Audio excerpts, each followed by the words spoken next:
The word na naman. Tara, marami na naman nagko-comment kasi nagayahin ko daw si Bini Maloy. Hindi ka naman boses ni Bini Maloy. Kamukha ko daw.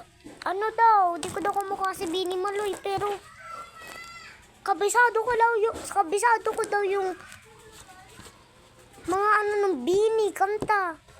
Cherry and Chop daw, gayahin ko. Hindi ko naman masyadong kabisado yun. Ayan, may nag-comment na naman, oh. Sabi niya, ayan naman nag-comment, oh. Sabi niya, ano ba ito? Sorry. Sabi niya, kantahin mo yung salamin sa umpisa, yung patropiko. Okay lang kahit hindi mo masyadong kabisado yung pantropiko. Kahit lang ano ba itong nadarama o shucks, kahit ayun lang. Okay, bibigyan kita ng 6 minutes bago ka sumayaw at bago ka kumanta.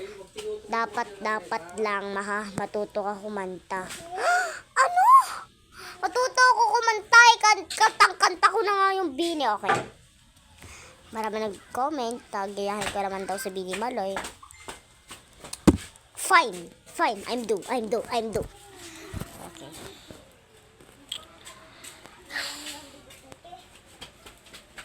One, two, three, go. I don't na seryoso.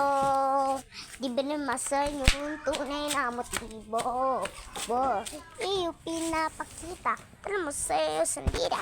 Pero ayoko magduda pag galing sa simula.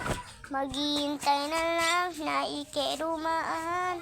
Sana'y madisa ng aking pangulila. Shut in the Belton, another one. Wake up in the street, baby.